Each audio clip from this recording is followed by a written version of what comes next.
To be a person is to be a Māra.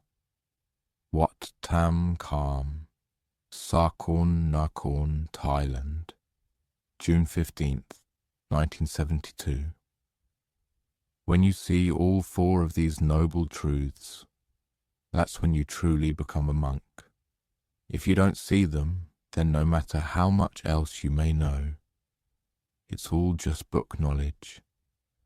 But once you see the four noble truths, you see the Dhamma. You can't keep on living in this world anymore. What would you live for? There'd be nothing at all that you would gain. Think about it. Birth and aging, they're nothing but suffering. Birth is suffering. When you arise in your mother's womb, it's painful, as I explained last night. When you get old, worn down and decrepit, it's another heap of suffering. That makes two heaps. Pains and illnesses are a third heap of suffering. And then there's the fourth, death. You suffer to the point where you have to die. You can't live in this world any longer. People, for the most part, don't make the effort to contemplate how to escape from these sufferings. They just keep spinning back in, looking for more suffering, looking for status, looking for wealth, looking for something to depend on, looking for a place to live. They build this and that. They build homes. They build mansions. They're just looking for suffering. The Buddha didn't build. He let go, because he had seen through these things, that they lead to enormous sufferings, sufferings beyond measure. All of our sufferings. He didn't say that suffering lay in lack of status, or in having no home, or in having no wealth. These weren't what he identified as suffering. Instead, he said, Idang ko panabhikave dukkhaṃ ariya sacchaṃ. Listen, monks, this is the truth of suffering. Jatipi dukkha. Birth is suffering. Jarapi dukkha. Aging is suffering. Illness is suffering. Maranampi dukkhaṃ. Death is suffering. These are all heaps of suffering. These are things we all experience, each and every one of us, without exception. Whether you have high status or no status, whether you're black or white, that's the way it is with this lump, this body. It can't be otherwise. It tends toward birth, tends toward aging, tends toward illness, tends toward death. It tends toward suffering. So when illness arises, when we have a pain in the head, or wherever the aches and pains may be, the Dhamma warns us. We say that the head is ours, but how can it be ours? Focus in and examine it carefully until you understand. Why is that happening to your head? Why can't you tell it what to do? Why can't you exert full control over it? This being the case, it's not really yours. It tends toward illness. When we're born, we assume that we don't already have any illnesses. Doctors tell us that illnesses come from this or that thing outside, but the Buddha's teachings tell us about the illnesses that already fill the body down to every pore. Why do they say that? Chakku rogo. The eye has its illnesses. Sota rogo. The ear has its illnesses. There are diseases in the ear. Gana rogo, illnesses in the nose. Jiva rogo, illnesses in the tongue. Kaya rogo, illnesses in the body. Mano rogo, illnesses in the heart. Angina, tightness in the heart. The heart when it's enlarged, or its valves leak. Think about it. Hatha rogo, illnesses in the hands.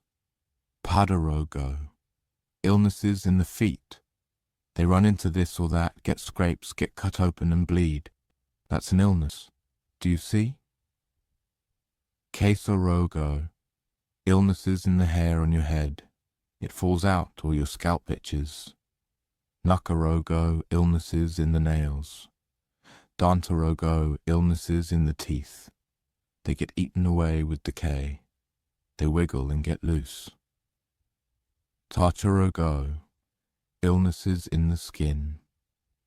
Every part of the body has its illnesses and malfunctions. Mangsa-rogo, muscles have their illnesses, they get sore and sprained. Naru-rogo, tendons have their illnesses, what do you say to that? Everything can get ill and malfunction. Ati-rogo, bones have their illnesses. Atiminja-rogo, bone marrow has its illnesses. So think about it. There are illnesses, there's malfunctioning everywhere in the body. You can't find a single part that doesn't have its illnesses, simply that they haven't come out of hiding and acted up. There's illness down to every pore. The Buddha said that the body itself is made of germs. This is what we get when we come to live in this world. That's why the Buddha taught us to want to get out of the world, why he laid down the principles of generosity, virtue and meditation, or virtue, concentration and discernment. He taught the religion so that we could contemplate and see these four noble truths. When we see these four noble truths, we won't be deluded by the world. We'll be able to escape from it. It's really dismaying when you think about it. No matter where you go in the world, there's nothing you can really gain. We say that we get this or gain that, but these things don't really stay. That's the way they are. The Buddha taught virtue, concentration and discernment. When we observe the precepts, we create no animosity or danger. Our thoughts, words and deeds are composed and in good order. We create no harm, great or small. When there's no harm, great or small, we create no animosity. That frees us from danger and suffering.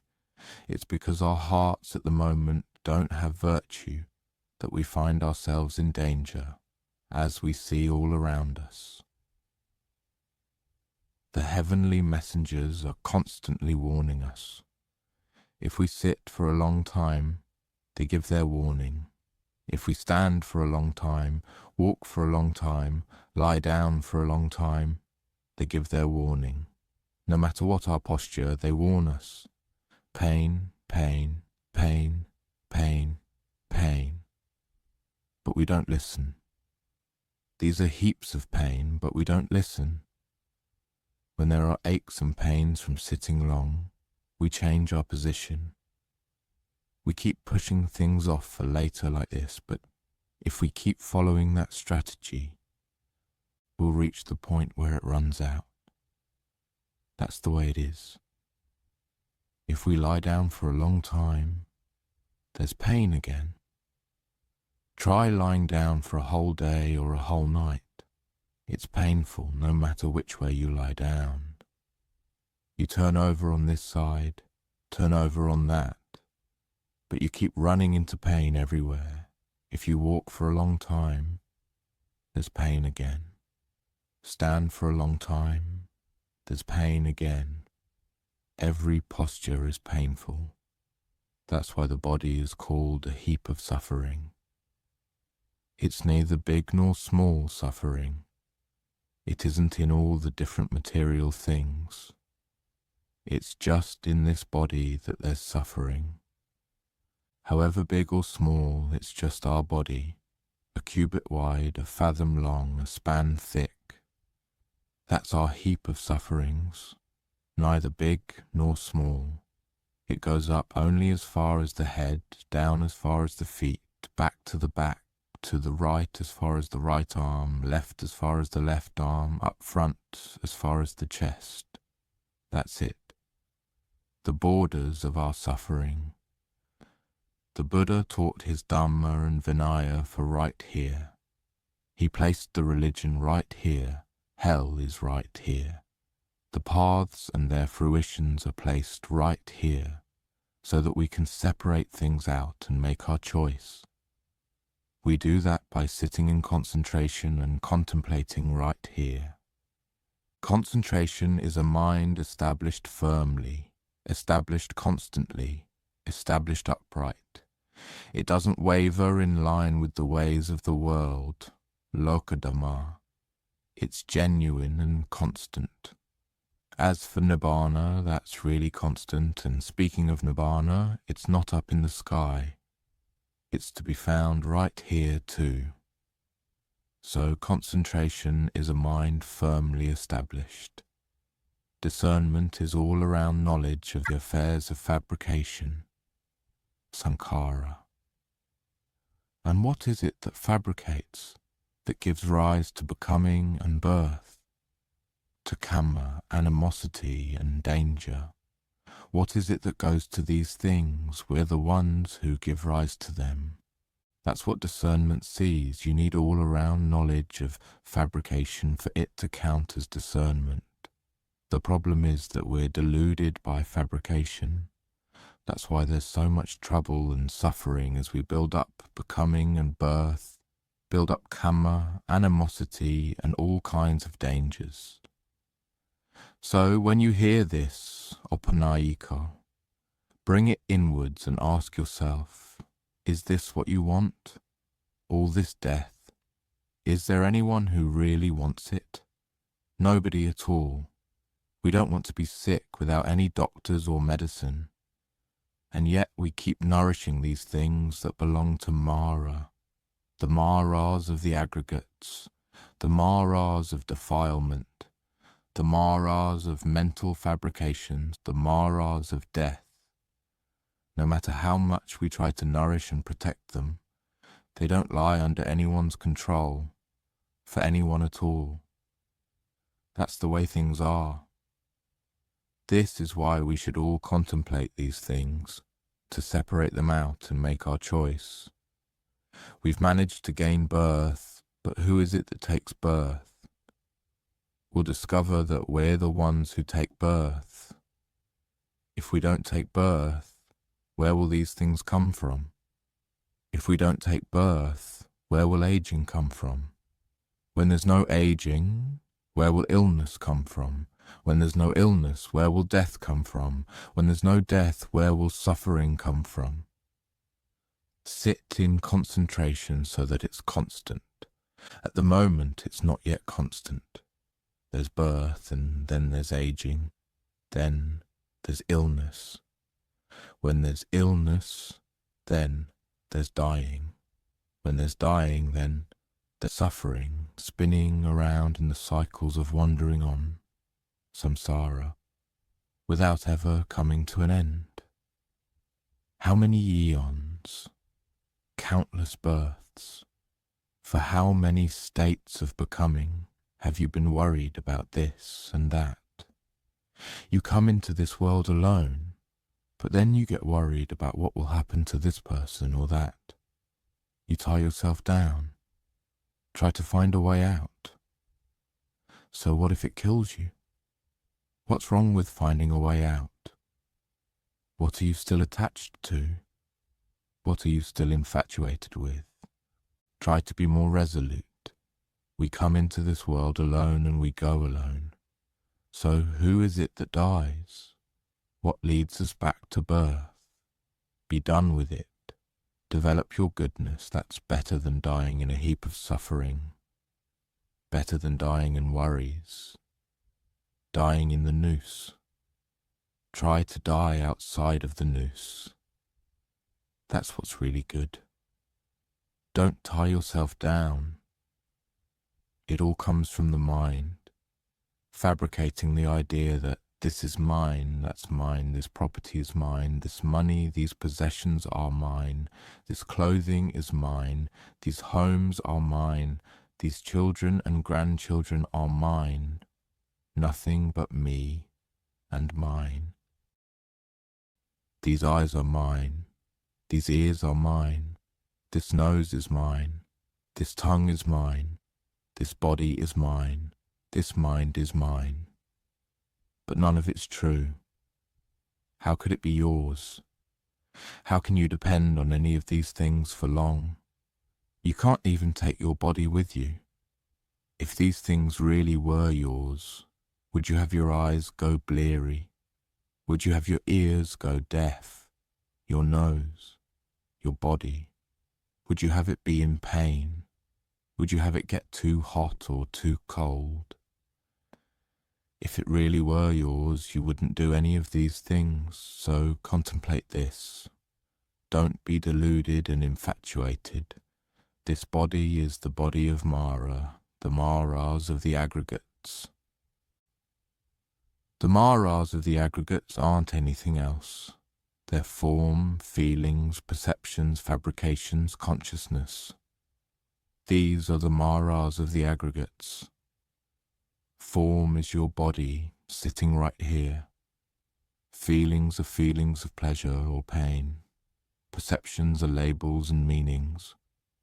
Fabrications are thoughts you put together. Consciousness is awareness. All of these things are Māras. The Buddha taught that Māras don't come down from the sky, that they don't live in jungles or towns. People are afraid of Māras, but what are they afraid of? And where are these Māras? People just say, Māra, but what kind of being is it? Nothing else but people. When we're in the womb, we're already Māras. When the Māras come out, they're people. What do you say to that? Māras are human beings. When a person is in a swollen womb, it's already a Māra. When it comes out, it's a person, isn't it? To be a person is to be a Māra of the aggregates, the aggregate of form, the aggregate of feeling, the aggregate of perception, the aggregate of fabrications, the aggregate of consciousness. They're all Māras. Contemplate them so that you're not infatuated with them or deluded by them. In the Sungvega Gata we chant every morning, we say, Rupang Anicang. Form is inconstant. Think about it. Vedana anicca, feelings are inconstant, see them in that way. Sanya anicca, perceptions and labels are all inconstant. Sankhara anicca, fabrications are all inconstant. Vinyanung anicang. When is consciousness ever constant? First it's one thing, and then it's another. It can be all kinds of things, consciousness. We have to separate things out. And when we see these things in this way, how can we say that they're our self? This takes us to the second round. Whatever's inconstant is not self, it's anatta. Rupang anatta, Vedana anatta, Sanya anatta, Sankhara anatta, Vinyanung anatta. They're all not self. We have to focus on contemplating them like this. Why view them as yourself? They tend toward illness. Why do they tend toward illness? Why do they tend toward aging? Why do they tend toward death? They're not self, so focus on seeing them. When you contemplate them, you'll be able to let go of self-identity views, uncertainty about the body and the world, groping around, saying that this is your child, that's your husband, that's your wife, that's your brother or sister, or groping around saying that virtue is over there, the Dhamma is over there. You can stop groping. You see things clearly and distinctly right inside you. You may not believe it, but these are the teachings of the Buddha. So why do you keep on being infatuated with the body? Why do you keep on being infatuated with the world? Focus on in. Are you still deluded? The Dhamma warns us so that we'll know and see this. Like me, I'm sick. Do you see it? It's becoming hard to get around. There are pains everywhere. Try to know these things. So to see whether these things are true, sit and meditate to watch them. Get into position. Take what you've heard and apply it inside you, so that you can know and see for yourselves. I've already explained it, so sit and look inside. Look inside. Whether there's pain or not, sit and watch it. It won't have to be long, just 30 minutes. Try putting the thread into the needle. You've listened, so try to know and see it for yourselves. Make it for sure. Is suffering true or not true? Do things really die? What dies? Focus on meditating. You've already contemplated. Meditate and contemplate. Separate things out within your mind. Get into concentration.